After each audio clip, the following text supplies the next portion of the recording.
Well, hello, everybody. Welcome back to DesignShift, the crossroads of design and mindset. I'm your host, Blair Cho, and I am so grateful that you're here. Make sure you tune in for the full episode and subscribe for more content, and make sure you leave a review. My guest tonight is Lowkie Reed, a non-binary, Seattle-based practicing witch of over 20 years. The study and practice of witchcraft has been an integral part of their entire life.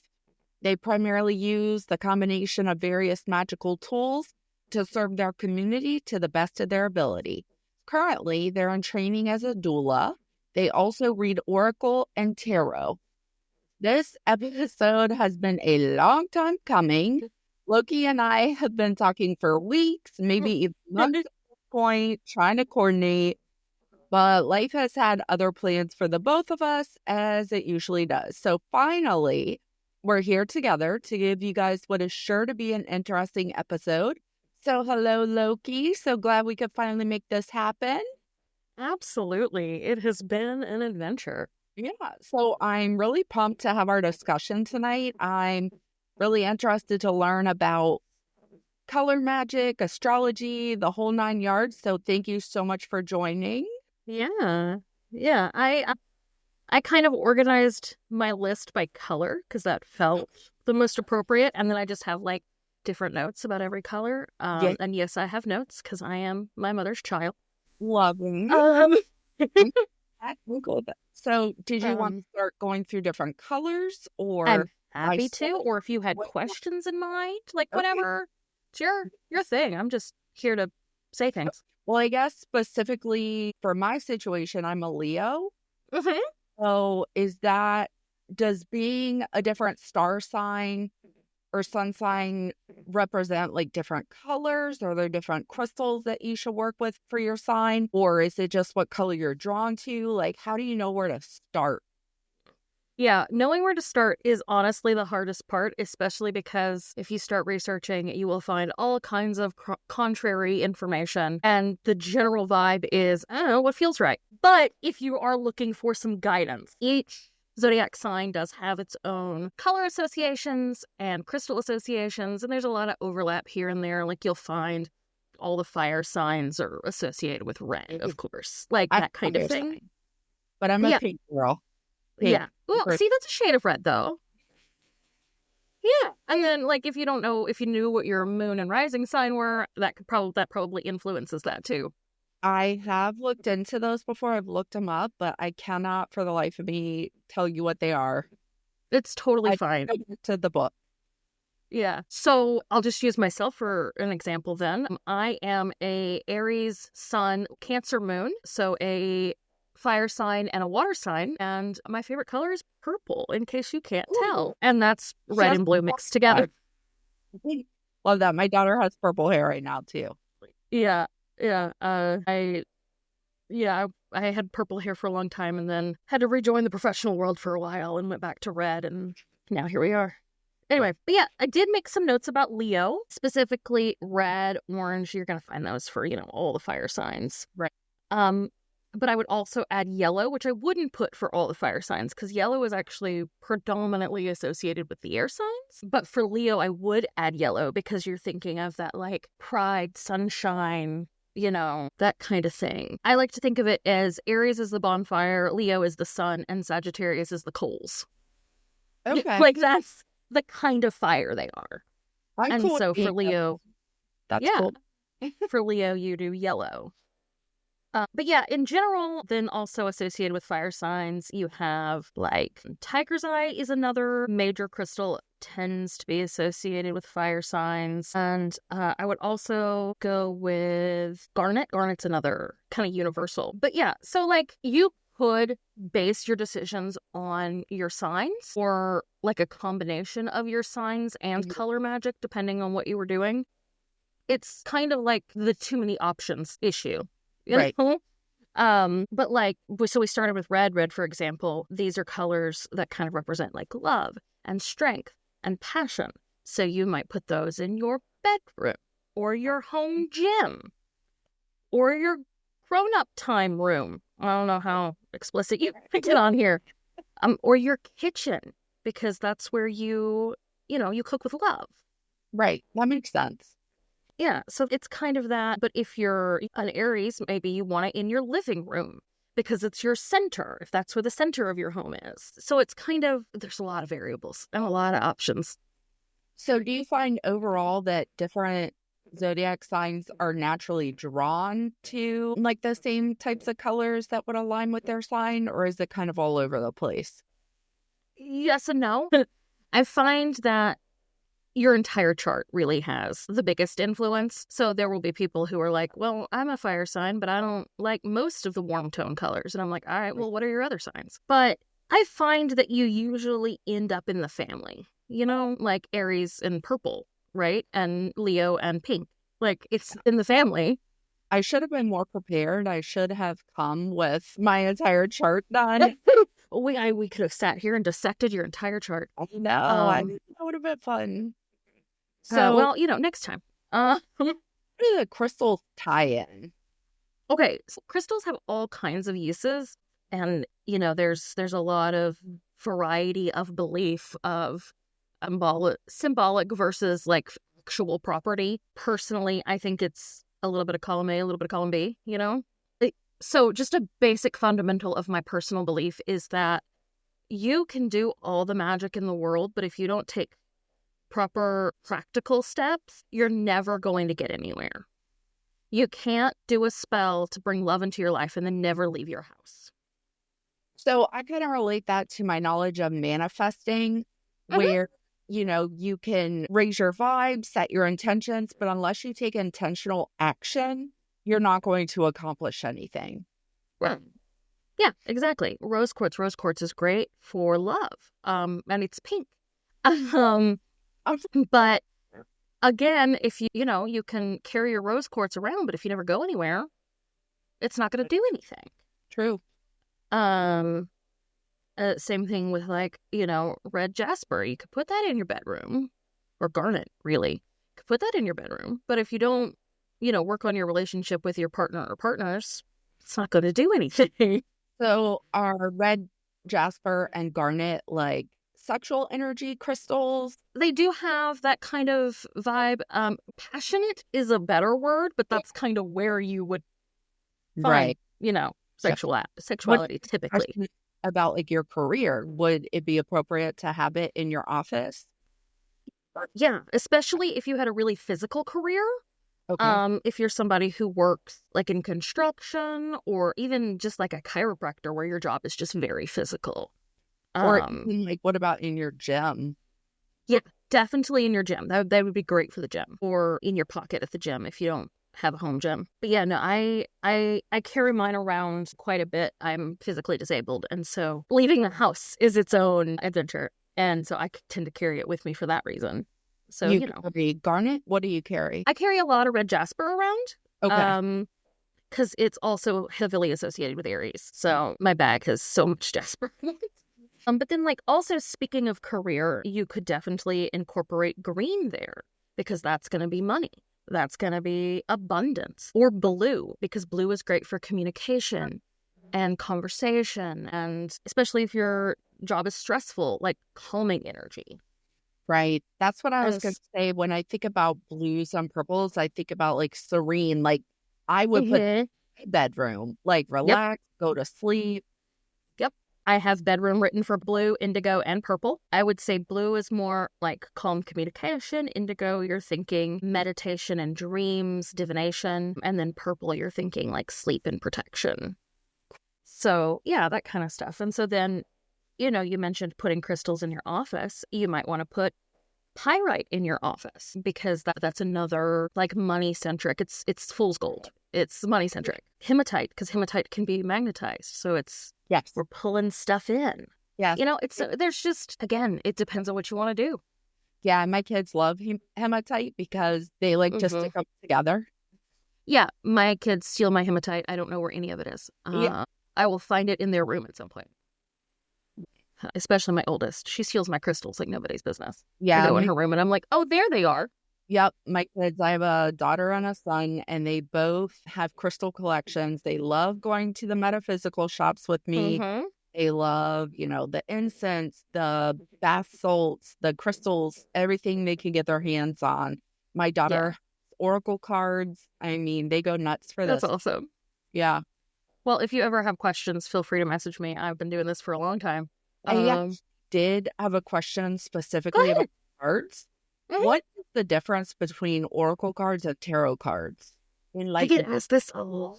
Yeah, no clue. So any tarot card deck you buy, you're typically going to have the major arcana and then the minor arcana, which is the 4 suits. They're called different things in different decks for theme, but they all are basically the same. Oracle cards are going to be whoever designed that deck of cards is going to design all the art, all the meanings. It's a whole other system. So each oracle deck is another system to learn. And then tarot is, in general, most tarot cards are 1 for 1. You'll get different decks that, then you start getting into your deck's personality. And then if the theme of the deck leans one way or another, you might have some different symbology. But in general, tarot is fairly 1 for 1. Do you find that you have certain decks that you're drawn to? Is that how you know that that's like a good deck for you to work with? Or how do you pick? Because there's so Absolutely. Yeah, absolutely. My partner teases me that my reading cards hobby and my collecting cards hobby are 2 different hobbies. Because I have some decks. I have a couple. I think I maybe read once or twice just for fun, just to play with them. But then, if you were to see the deck I use, I frequently work as a vendor at different events in my area. And I do card readings, but I will only do a 3-card reading from a specific deck so that it's quick. So we're not just hogging up the whole line in your whole day. And I use my Moonology Oracle deck, which I very much recommend. That whole set. There's 3 of them. They're great. Yeah, send me a link. And that deck is so worn. It's so, you can tell I've shuffled that deck 1,000 times. So that would be considered an oracle? The Moonology decks are oracle decks. There are 3 of them. There's the Moonology, there's Moonology Manifestations, and I don't remember what the name of the other one is. I would just Google Moonology and it would come up. But yeah, that's an oracle deck. So Moonology deck is an oracle deck, and it's just the deck I'm most comfortable with. So that's why I use it for events. I tend to be partial to oracle decks, but I do know how to read tarot. That's where I started. And I have a couple of tarot decks. So, yeah. So what kind of things do tarot decks tell you? Do you just say, what kind of questions? Does it tell you past the future? So the fun thing about tarot is everything is interpretation. It's all about being able to read the cards, and then intuition too. Intuition will take you somewhere. If you come to me for a reading, my first question to you is always going to be, do you have a specific question or focus? And if you have a specific question, I will focus on that, and I will interpret the cards in that context. If you tell me a specific focus, let's circle back to career, okay, I will read the cards in that context. And if you tell me I don't have anything, then I will just go, all right, I'm going to do my best. And I will interpret, with pure intuition. So I saw this on TV, and I don't know how true it is, but when you're doing tarot, it's Maiden Mother Crone. Have you ever heard that? I mean, yeah, Maiden Mother Crone is a concept, but you can use it for tarot. But I've heard that on the Disney Channel. Yeah, they're not. Disney is not known for its witchcraft accuracy. Yeah. But, Hocus Pocus is one of my favorite movies, so yeah, no shame. But Maiden Mother Crone kind of refers to kind of the concept of the divine feminine. It's interesting. This is what my book's about that I'm working on.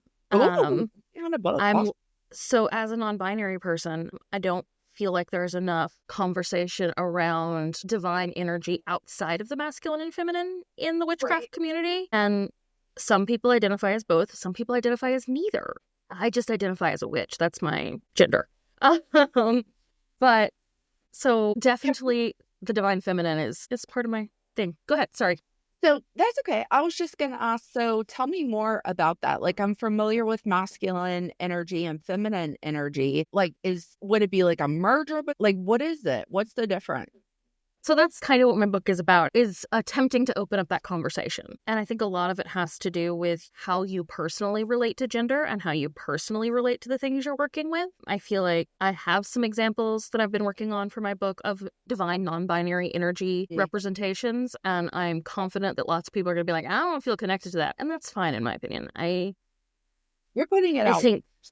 Yeah, I think breaking it down into that binary is just not a worthwhile endeavor. I've also been playing with the concept of pulling the gender out of maiden mother crone, and that general, and instead make it like, instead of gender archetypes, personality archetypes. So we're talking about a caretaker. Maiden mother crone would be a caretaker, and so that you would break it down that way. And then for like the concept of the divine masculine, instead of calling it the divine masculine, I think of it as like the protector or the provider. This is the person who does those things. And then kind of that concept of divine non-binary energy, for lack of a better term, is the like guide and the intuitive person, because they're outside of it. That's really interesting. I've never heard even that concept come up. Yes, I've been looking for books about it, so I couldn't find one. So my husband... Perfect. You could do it. I'll be interested to read it when it comes out, so keep me posted. I appreciate what's going on. But I got, 20 pages in a Word document. Awesome. You're getting there. Yeah. Yeah, I'm familiar with masculine and feminine energy, and everybody, I feel like, has like a mixture of the two. But I can appreciate your concept of a masculine is like, the hustler working hard. It's not necessarily just like male energy. Mm-hmm. A lot of women do that, Yeah, and I think it's unfair to define womanhood with motherhood. Yeah, I have all three of my children currently identify as female, and I cannot fathom boiling them down to just the mothers of my grandchildren. That just feels... Right. No, I get that. That's not who they are. For my daughter, I really want her to be successful in whichever way she chooses. Mm-hmm. What being the CEO of a company, like hardworking badass woman, or, a stay-at-home mom. Whatever she wants to make happy and supports her emotionally and mentally, I want her to have. Like, me, for example, I'm the primary breadwinner for my family. So I am, people would say I'm more of my masculine energy. Like, I live in that world. But one of my goals for the new year is actually to reconnect with my quote unquote feminine energy side. And kind of pull back from that need to control and hustle and make money. Yeah. Because it can feel very much like a weight on your shoulders. And That's very Leo. Sorry. Yeah. It's very Leo. Very Leo, yeah. Yeah, and the Aries with 1,000 projects. That's... Yeah. Yep. Yeah. Yep. It sums it up. So, I don't know. I do, like I said, want to step more into my feminine energy. Kind of back away a little bit and give myself to rest and relax and recoup, because I constantly am on the go. I'm constantly working, constantly doing something, and I'd like to chill for a little bit. Yeah, and there's no reason that self-care should be defined as a feminine thing. Right. That's absolutely... Men can, very masculine men can do all kinds of self-care. I think when we think about self-care, we think about, get your nails done, get your hair. But self-care can be like taking time to read a book, taking a nap every day, meditating. Like, there's so many different forms of self-care.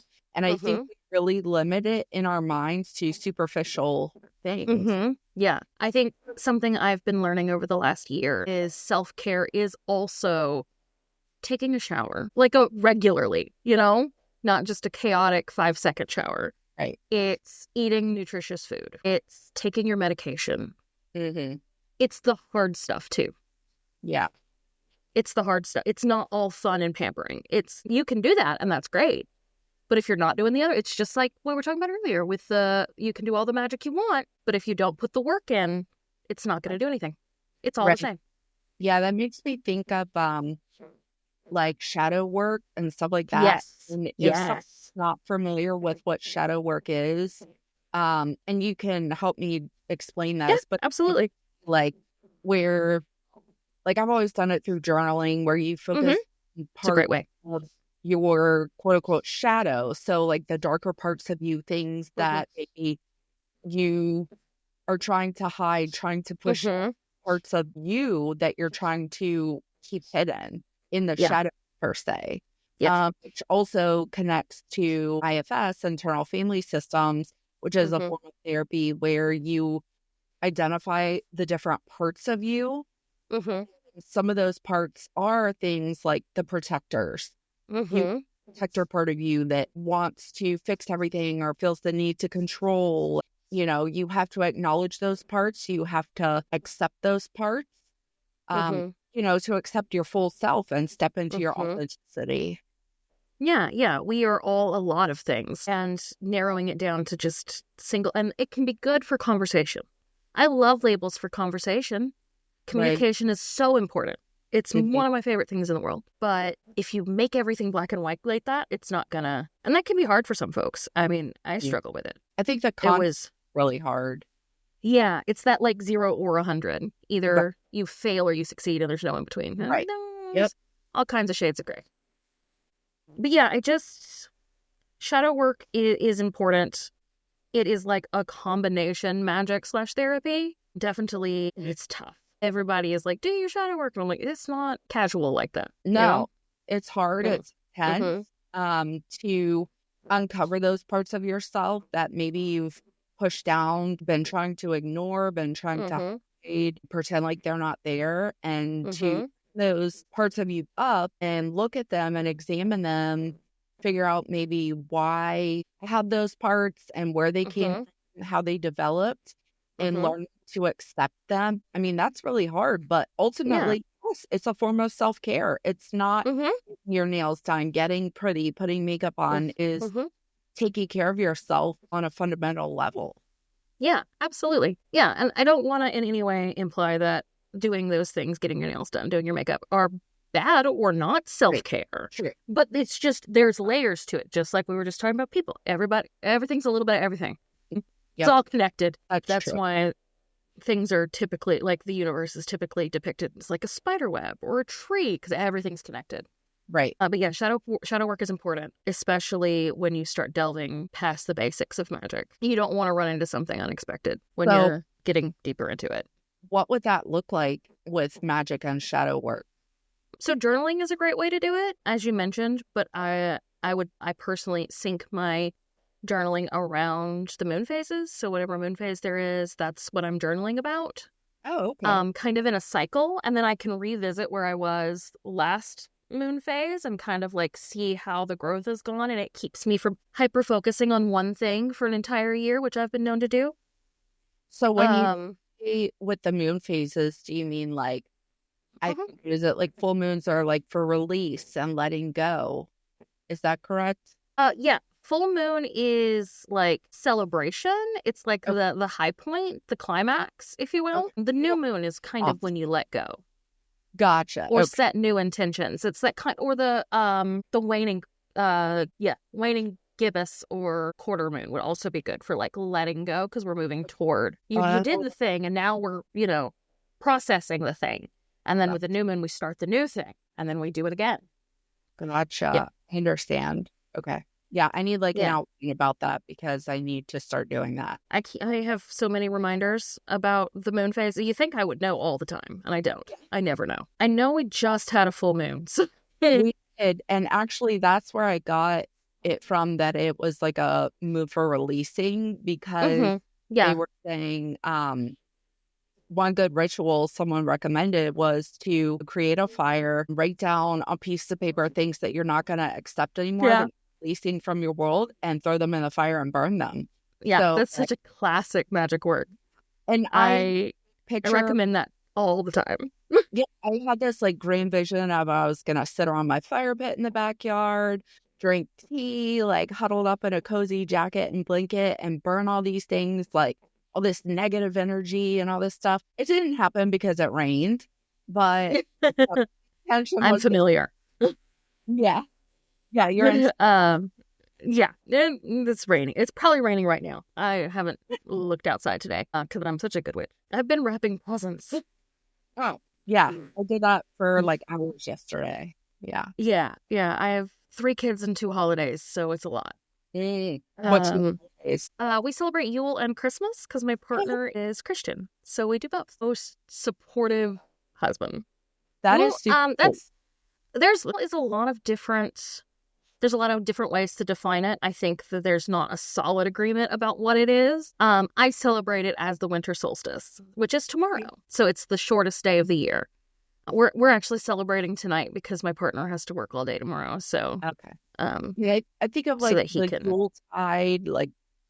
I don't know. That's what Yeah. like what. Yeah, Yuletide. That's where that comes from. Yeah. Okay. But some people, process it as several days or a couple of weeks. Like, there's a lot of variance in the community, and everybody thinks theirs is right, of course. And I think that everybody should just do their best. Yeah. But yeah, we do Yule, and my kids think they're so fancy with their 2 holidays. Typically, when you're family splitting holidays, it's like Christmas and Hanukkah. So this is a Christmas thing. Yeah, we do Christmas and Yule. My mom is also pagan, and she sends Yule gifts, and we do all that. And then, most of our family is Christian, so there's a lot of Christmas presents. Right. But my kids, we've done that their whole lives. They don't know any different. I homeschool my girls, and we were leaving a meetup with some friends yesterday, and my youngest was like, "Blessed Yule," and her little friend had no idea what she was talking about. That's so funny. It happens a lot. Like Seattle is like a pretty progressive, like accepting place, so that wouldn't be completely out of place there. Yeah. I mean, there's a community. I don't actually live in Seattle. I live in a city south of Seattle, but we have a little metaphysical shop right here in my town. That's awesome. Yeah, I'm a huge fan. I'm not ever concerned for my safety here. I grew up in the South. I've been concerned for my safety. I've never been concerned for my safety around my craft here. And we do still get, I was working a vendor event for Soween in October, and we had protesters, and it was tense. There were no problems. They just came and shouted things and held signs. Mm-hmm. But there was definitely, like, you could feel everybody kind of holding their breath. Wow. Yeah, I am in the South. So I know, especially like the older generation can be really judgy and like kind of not accepting and not understanding. I feel like I am a more modern person. Like I accept, I don't judge. I'm liberal in that aspect, but I definitely have conservative qualities to me. I'm like a perfect Mod Podge of viewpoint out there. But I can't imagine like going out and protesting someone, someone specifically because of what they believe in and what, like, I don't know, it just seems silly. Yeah. It's very interesting being from such a conservative area originally and now living in such a liberal area. And I mean, just like it all comes back to that shades of gray thing. Nothing's black or white. Right. And then it can be harder for certain people, certain neurodivergence can really pull up difficulty with seeing outside black and white. And there's nothing wrong with that. But yeah, you can't just be one thing or the other. Yeah. There's too much. Divergent in that. And it'd be boring. ADHD. But I mean, I'm all over the place. So. Yeah. My ADHD Leo. Yeah. Yeah. Autistic Aries. So that's why I keep looking away from the screen. Yep. I have issues with eye contact. But yeah, it's I mean, and the protesters, some of the people who were not shouting came into my tent and were trying to talk to me, and bless my brother for being there, comes back, he'd been somewhere, and he comes back and he sees what's happening, and he just immediately jumps into the conversation and takes it over because he could tell that I was not having it. I have trouble being polite with that. I was telling a girl at work earlier that one of my New Year's resolutions is to try to work on my mouth, because I really say what I think and feel without thinking first, without stopping. And I can be kind of forceful with that when I do it. And people don't always take that the right way, no matter what my intention is. They get offended by me. And I need to learn to take a breath, think about how someone could perceive this, and everything, so. Yeah.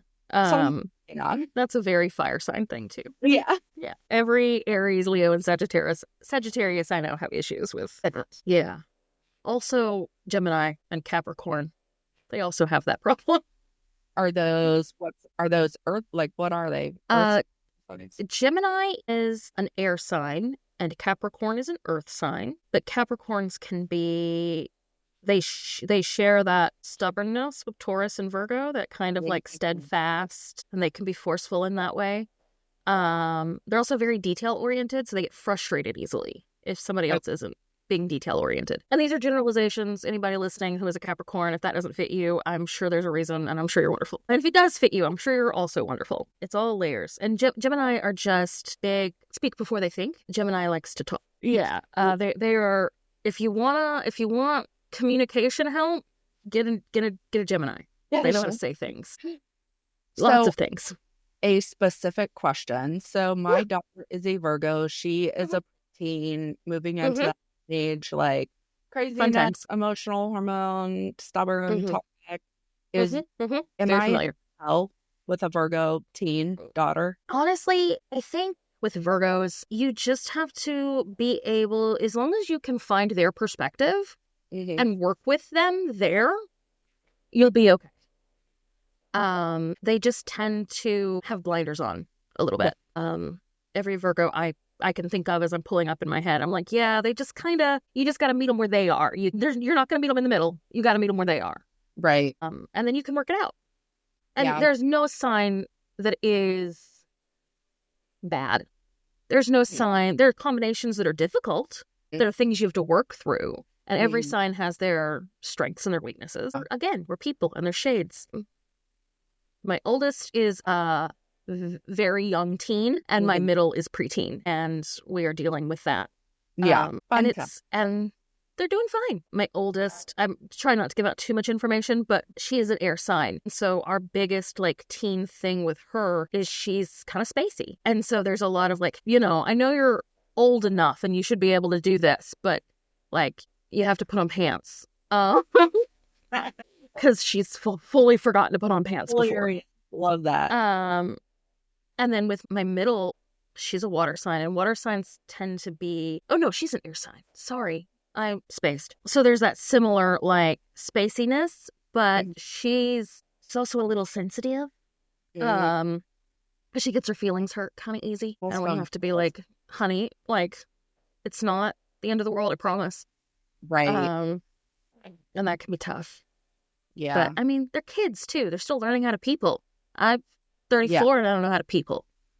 So my husband... don't expect them to. Yeah, I should have looked up also what his sign is, because he's told me and I really have no clue. When's his birthday? March 22nd. Aries. So I'm almost positive that's an Aries. We could get along so well, be the best of friends, but sometimes we fight. It's it always reminds me of that Eminem. I lost you a little bit. When a tornado meets a volcano, that is us, 100%. Yeah, fire signs cohabitating is fun. I'm lucky that no one else in my house is a fire sign. It's just me. But really what I would look at if you're wanting to talk about how that relationship works, I would look at your moon signs, because that's kind of your internal self. You're more inner monologue kind of person. It's hard to simplify it. And then also your Venus signs, because that's how you handle relationships. Okay. And Mercury's communication too. So I would look at those three and see how those work together. I'd be interested to see how all that matches. I have a big book with all of this information and charts for how you figure all of this out based on your birth time and all this stuff. First of all, my mom has no clue when my birth time was, so it's really tricky. But I should look into that more and figure out, for us and the kids, yeah. Yeah. I definitely have a binder with all of our charts in it, as well as several of my close friends. And so you can also just do it online. If you just search star chart or astrology chart, there's a dozen websites that you can just type in your information and they'll tell you. That's true. Probably true. I don't recommend CoStar, though. That's a really popular app, but I've seen some behavior come out of CoStar. So CoStar is an app, but you don't... It's accurate as far as your chart and stuff goes, but the rest of it feels very generated and potentially AI and not actually astrology based. So is there an app or a site that you would recommend for people to use for their birth chart? I don't even know what it is. I just use the first one that comes up on Google and hasn't done me wrong yet. But with anything like that, it's just find as many sources as you can, learn as much as you can, and kind of figure out what feels the most right and makes the most sense to you, because you're going to find 100 different opinions. Gotcha. Especially I've watched witchcraft kind of come up, very particularly the last 4 years, kind of come up into the mainstream a bit. And so there's so much, and a lot of it is made up. And then there are people who will say, things I believe are made up, and that's fine. But like witch talk and all that is just there's a lot of us who've been in the community for a while looking at those kids being like, okay, well, all right, let me know how that goes. Or like the witch I watched on Disney Channel. The Disney Channel witch. Yeah. It was interesting. And you'll read it's all interesting. Yeah. I love to learn. I've got 50 podcasts that I'll cycle through, and they all have different opinions. Yeah, I'm a podcaster. It's fun. Yep. Yeah. Well, obviously. Yeah. That's where we are right now. Yeah. Awesome. Well, thank you so much, Lowkie. I really appreciate you joining me. And I hope people really enjoyed this episode. I think it was really interesting. For you guys listening, I'm going to put Lowkie's contact information in the show notes so you guys can reach out. And if you have any questions, need any help, I'm sure they'll be more than willing to answer them for you. So happy. I love to talk to people. Love. Awesome. All right. Well, I am so glad that this episode finally happened. Thank you for being so patient with my crazy schedule. And absolutely. I hope you guys have a great Yule, great Christmas, and I'll see you too. Awesome. Thank you. Yeah, Bye. see you later.